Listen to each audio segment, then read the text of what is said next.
Exco has reportedly spent close to $300,000 for hotel rooms and food for displaced families. That's right. Right now we are joined by phone with COO of Exco, Hal Hickey. Hal, are you there?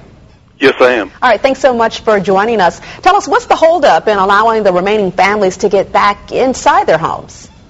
Well, the holdup is that our work has progressed very steadily and on plan, but until there's minimal risk involved to the people and to the public, we are not going to allow people home, and it's really under the jurisdiction of the Louisiana State Police.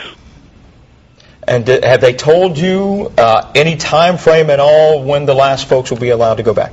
Well, it's a coordinated effort, and what that means is as our work progresses, and the Louisiana State Police have been in constant communication with us and literally on site for the whole time, continue to monitor this work, we'll make a joint decision, but it's really under the jurisdiction of the state police to make that decision, and their first and foremost priority is the safety of the public, as is ours.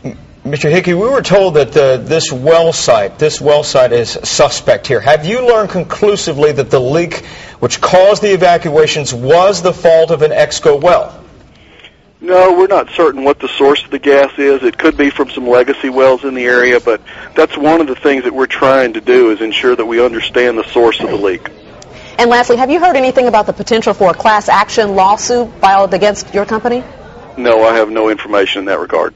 And what about the risks for future events like this from happening? That is exactly why we do the diagnostic work we do, and we have a strong team of technical people from both within our company and from outside consultants to ensure that we know what the source of the potential leak is and how we minimize that in the future.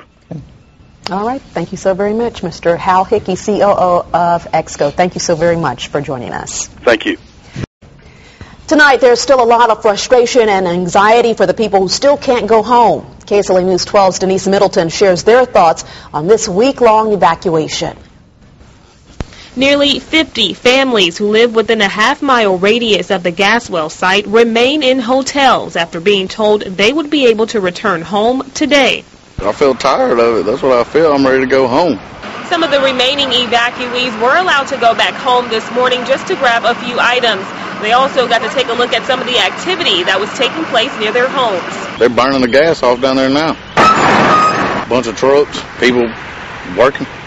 For now, Jeffrey Strumsky is headed back to a Shreveport hotel, but he can't help but think about how this gas well leak abruptly interrupted his vacation that started just before the evacuations.